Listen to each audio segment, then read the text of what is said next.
Alô, alô, pessoal, amigas e amigos a mil por hora, está começando mais um Giro a Mil por Hora, a sua resenha da segunda-feira com as notícias, os resultados do esporte a motor no Brasil e no exterior. Nós temos material de todos os continentes para dar e vender, coisa linda. E vamos começar, logicamente, com o produto nacional, com o Brasil, com a Stock Car, que teve a sua segunda rodada dupla no Autódromo Internacional José Carlos Patti, em São Paulo. Já temos imagens na tela.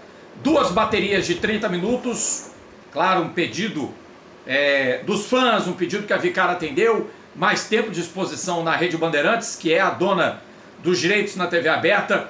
Stock Car, que está multiplataformas, além da Bandeirantes, tem o Sport TV na TV fechada, tem o motorsport.com, tem transmissão no YouTube. A Stock atingindo um público muito grande na temporada 2021 e tomara que esse formato de corridas de meia hora mais uma volta, enfim, acabe ficando, e claro que a Stock possa rever também o seu formato para ter mais corridas com mais tempo de prova no futuro. Prova número 1 ganha pelo piloto paranaense Gabriel Casagrande, com o Alan Kodair chegando na segunda posição e o Bruno Batista, aliás, Rodrigo é aquele que está lá nos Estados Unidos. O Bruno Batista terminando num ótimo terceiro lugar, aliás, um campeonato muito sólido do Bruno, que vem tendo uma temporada bastante regular. A gente precisa aqui molhar a palavra, já que não vai faltar assunto aqui nessa nossa resenha. Aí aconteceu, ao final da prova número 1, a inversão do resultado da corrida número 2, dos 10 primeiros colocados, a inversão de posições, e o Félix da Costa, o piloto português que sucedeu o atual campeão da Stock Car, o Ricardinho Maurício, largara da 17ª posição para a primeira prova, chegou em nono, largou em segundo, e aí, meus amigos e minhas amigas, o Félix da Costa mostrou porque é um dos grandes pilotos da atualidade. Ele que é o atual campeão da Fórmula E, venceu recentemente o E-Prix de Mônaco, ganhou a corrida da Stock Car, a prova de número 2, disputada lá em São Paulo, com o seu então colega de equipe no final de semana, Daniel Serra, tricampeão da Stock Car, temporadas 17, 18, 19, chegando em segundo lugar. E o Gui Salas, que fez também mais uma ótima prova, foi o terceiro colocado. Aliás, o Serra e o Salas estiveram envolvidos na pancada do Gaetano de Mauro. Vocês vão ver nas imagens o carro decolando de uma forma surreal. Eu poucas vezes me lembro de ter visto um acidente tão aterrador, talvez aquele do Walter Salles em Buenos Aires, que foi monumental, e claro, as pancas, infelizmente fatais, do Rafael Esperafico e do Gustavo Sondermann, mas em categorias intermediárias, categorias de acesso a Stock Car, no caso do Sondermann da picape e o Rafael na Stock Light. E também, claro, o incêndio do carro do Zeco Greguri Sink, no final do retão em São Paulo, na antiga pista de Interlagos, também o Laércio Justino em Brasília. Mas olha, esse acidente do de Mauro assustou, mas felizmente o Gaetano só sofreu um susto. Claro, foi levado para o hospital para exames de precaução, para saber se o piloto estava bem, se não tinha nenhuma lesão interna, se não tinha nenhuma lesão craniana, mas está tudo bem com o Gaetano de Mauro. E a ressaltar que o Felipe Massa chegou na 7ª posição nessa segunda prova e o Tony Kanaan foi o 12º colocado da prova número 2 da Stock Car, eles que são os grandes estreantes da categoria na temporada 2021. O campeonato já é liderado pelo Daniel Serra, ele tem 68 pontos contra 65 do Bruno Batista, que vem tendo, como eu já disse, uma temporada muito regular, e 63 pontos do grandão, do Átila Abreu, que também inicia de forma promissora o campeonato de 2021. Próxima rodada dupla da Stock Car será no Velocitar, em Mogi Guaçu, a pista do Eduardo Souza Ramos, que era, na verdade, do Eduardo Souza Ramos, agora de um consórcio que o Guilherme Spinelli é um dos administradores. Tá certo? Então, passada a régua da Stock Car, vamos para a Stock Light, que também disputou nesse final de semana mais uma rodada dupla no Autódromo de Interlagos. Imagens na tela para você, começando aí os highlights das duas corridas. E o Felipe Batista acabou sendo o grande vencedor do final de semana na prova número 1. Ele ganhou compondo o pódio com o Arthur Leist, irmão do Matheus Leist, piloto que já esteve na Fórmula Indy, e com o Zezinho Budiatti, que foi o terceiro colocado da prova número 1, disputada no sábado. No domingo, a corrida número 2 teve vitória do Gabriel Robe, com o Arthur Leite chegando mais uma vez ao pódio como segundo colocado e o Lucas Cole, que se divide entre a Stock Light e o brasileiro de Endurance. O Lucas Cole foi o terceiro colocado. Felipe Batista lidera a classificação da Stock Light com 100 pontos. O Gabriel Robe é o segundo colocado com 85 e o Arthur Leite é o terceiro com 68.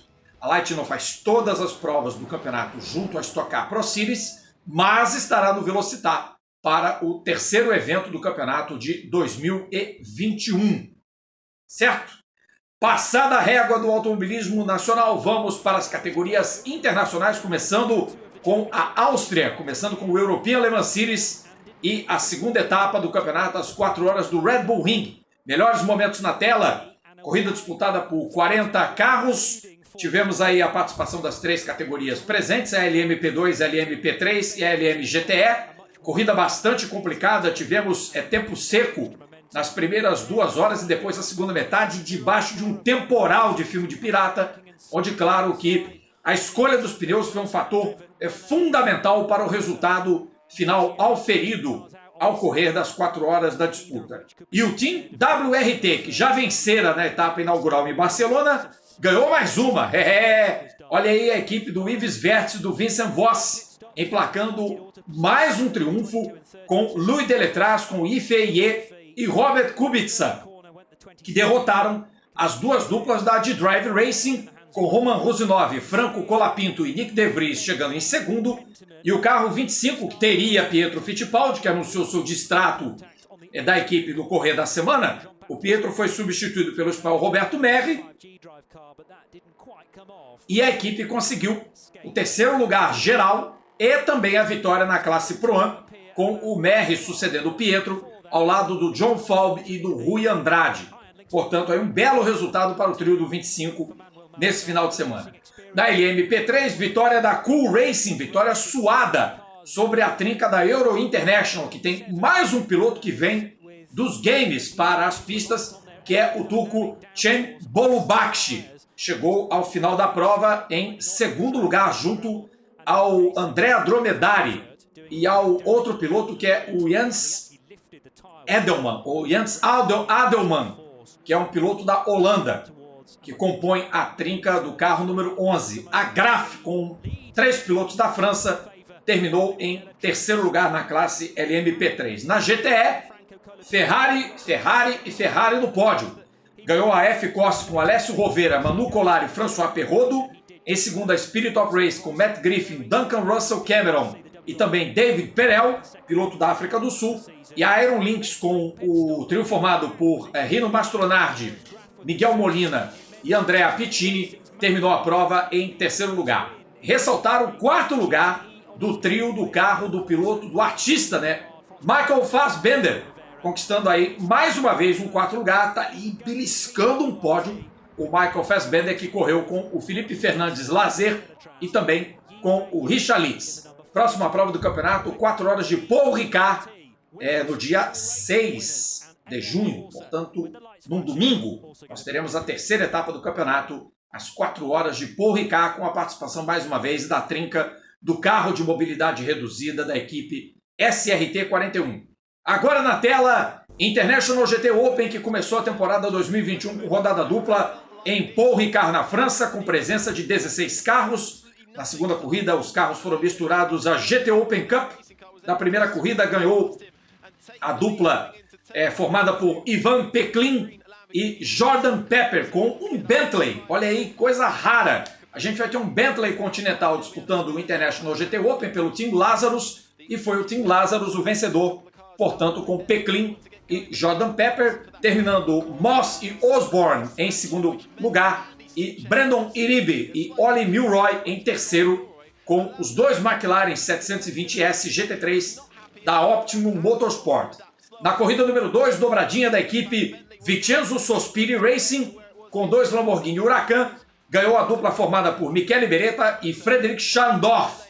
Na primeira posição, o Jean-Baptiste Moulin, com Yuki Nemoto terminando em segundo, mas ganhando na última curva da última volta a terceira posição, em cima do Al-Faisal Al-Zuber e do Andy Suchek, num Porsche da equipe Lechner Racing.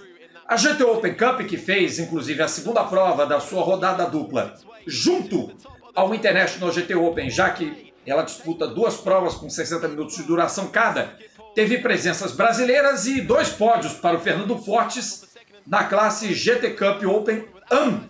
Ele foi 7º na geral, 3º colocado na sua categoria na primeira prova, que correu a GT Open Cup sozinha, e na prova conjunta o Fortes foi 20º colocado geral e 3º na sua divisão. O Fernando, que também disputa o Imperial Endurance Brasil. Também tivemos o Márcio Mauro participando com 2 quintos lugares nas 2 provas na categoria Open Cup também, na divisão AM, correto? E a próxima prova do campeonato é daqui a um mês em Spa-Francorchamps, na Bélgica. Ainda em Paul Ricard tivemos o Eurofórmula Open, que é um certame disputado com carros do regulamento Fórmula 3, mas carros mais anabolizados, com halo, com um novo conceito de segurança. É um carro desenvolvido pela Dallara, diferente da maioria dos outros carros da Freca, da própria Fórmula 3 da FIA, e foram 3 corridas bastante disputadas, com o Jack Crawford, piloto dos Estados Unidos, ganhando a primeira prova da programação, que foi disputada no sábado, e depois o Jack Crawford venceria mais uma, que foi a prova número 2, a primeira do domingo. E na prova 3, que foi a melhor do final de semana, ganhou o estadunidense Cameron Diaz. O Cameron Diaz lidera o campeonato com 137 pontos, ele tem 4 vitórias na temporada, ganhou as 3 corridas disputadas em Portugal, no Autódromo Internacional do Algarve, como preliminar do Grande Prêmio de Portugal de Fórmula 1, e o Jack Crawford, que ganhou as outras 2 corridas do campeonato, é o vice-líder com 82. Depois o Foster, piloto da Grã-Bretanha, é o 3º colocado do campeonato com 79. Curioso notar que nós temos a presença do Enzo Trulli, filho do antigo piloto de Fórmula 1 Jarno Trulli. Ele é o 6º colocado na tabela com 63. O EF Open também volta em Spa-Francorchamps. Na próxima rodada tripla da temporada serão 8 rodadas de 3 provas cada. Agora atravessamos, vamos para o Japão e chegamos a Autópolis, na região de Oita, onde foi disputada a 3ª prova do campeonato da Super Fórmula. E olha, era melhor que não tivesse sido realizada, sabe? Porque choveu todo o final de semana, teve perda de visibilidade, a corrida começou atrasada, foi complicada. E ela só foi disputada durante apenas 11 voltas pelo circuito de Autópolis. E quem tirou partido dessa situação extrema de chuva foi o Giuliano Alesi, que, para quem não sabe, é filho de uma japonesa, claro, com um antigo piloto de Fórmula 1, Jean Alesi. Pois bem, o Giuliano está sucedendo o Kazuki Nakajima na equipe Toms, já havia marcado pontos na segunda etapa disputada em Suzuka, e desta vez fez jus à sua primeira vitória na categoria. Teve o mérito de permanecer, claro, liderando o pelotão durante todas as 11 provas, as 11 voltas da corrida, desculpem. Os pontos valeram pela metade, mas não importa, vitória é vitória. Então foi o primeiro triunfo do Giuliano na categoria, com o Sena Sakaguchi chegando em 2º lugar. Sakaguchi guiando para a equipe Serum Wingin, que é uma equipe muito tradicional do Japão. E o Nobuharu Matsushita, da equipe B-Max, foi o 3º colocado. O campeonato é liderado pelo Tomoki Nojiri, que tem 48 pontos e 2 vitórias, e 25 pontos de vantagem para o Ryu Hirakawa, que não terminou a corrida. O Nojiri foi 5º colocado, o Hirakawa se acidentou logo no começo e tem 23 pontos na tabela. O Toshiki Oyu é o 3º com 21, o Giuliano Alesi é o 5º com 15. Próxima etapa do campeonato, Sugo Sportsland, no próximo dia 20 de junho. E terminamos o nosso giro a 1000 por hora com a Fórmula Indy. Pois é, tivemos aí imagens na tela do GP de Indianápolis, a 5ª etapa do campeonato. E olha, campeonato eletrizante. E vocês estão acompanhando na tela da TV Cultura todas as provas ao vivo ou do site da emissora. Aliás, já anotem nas suas agendas, transmissão ao vivo dos treinos classificatórios para as 500 milhas de Indianápolis, nesse fim de semana, sábado e domingo, tudo no site da TV Cultura. Tivemos a pole histórica, surpreendente, inesperada, comemorada, nossa, celebrada, todos os adjetivos possíveis de Romain Grosjean, que, olha, por muito pouco não chegou à sua primeira vitória. Mas houve 2 probleminhas na corrida do Romain Grosjean. O primeiro foi a questão do entendimento das bandeiras azuis. Ele achou que ia ser moleza aos pilotos darem passagem. Os entreveiros que ele teve com o Takuma Sato fizeram o Romain Grosjean perceber que o buraco lá é muito mais embaixo. E depois um rendimento não muito bom com os pneus duros. E a estratégia de Ed Carpenter com o Rinus VeeKay se pagou. O piloto holandês teve uma corrida exemplar, fez uma prova sólida, de avanço vindo da 7ª posição do grid e conquistou com muito mérito a sua primeira vitória na IndyCar. Um grande resultado do Rinus van Kalmthout, comemorado em grande estilo com a família, com o Marian, com o pai, com Evelyn van Kalmthout, vibrando muito com a vitória do garoto. Romain Grosjean chegou em segundo e Alex Palou foi o terceiro colocado. Aí você que está vendo essa resenha vai se perguntar, rapaz, o Scott Dixon? Pois é, o Scott Dixon tentou mudar a tática, liderou eventualmente, pescou lá um pontinho extra, mas não deu muito certo não, viu? Dixon foi 9º colocado na corrida. Com esse resultado, em Indianápolis ele está com 176 pontos, ainda é o líder antes da Indy 500, mas o Alex Palou é o 2º colocado da tabela com 163, e o Joseph Newgarden, que chegou em 4º lugar com 148. Agora, vejam só, 5 provas disputadas, vitórias de Palou na primeira prova, piloto de 24 anos. Colton Herta ganhou a segunda e Sam Pitt tem 21. Ganhou o Dixon, que é o mais veterano dos ganhadores nesse início de campeonato, com 40. Ganhou o Pato Ward, que fez 22 anos recentemente. E agora ganha o Rinus VeeKay, que tem 21. Gente, é a geração Z tomando conta, como diz o Jefferson Kern, meu narrador das provas da TV Cultura. A molecada virando a Fórmula Indy do avesso e um campeonato sensacional com 5 vencedores diferentes em 5 provas já disputadas. Será que nós teremos o 6º vencedor na Indy 500? Tô pagando para ver. E é isso aí, gente. O nosso resenho, a nossa resenha, na verdade, o nosso giro a 1000 por hora está chegando ao final. A gente tem um próximo encontro, se Deus quiser, com mais notícias na semana que vem. A gente vai ter que falar do Pole Day, vai ter que falar de 500 milhas de Indianápolis na próxima segunda, é claro e evidente. E eu já te convido para as lives dessa semana no canal, todas às 8 da noite. Terça-feira, portanto, amanhã, Átila Abreu será o meu convidado. E na quinta-feira, ninguém menos que Daniel Serra, campeão da Stock Car e campeão já 2 vezes nas 24 horas de Le Mans na classe LM GT Pro. Você não pode perder, hein? Grande abraço, gente. Tchau, tchau.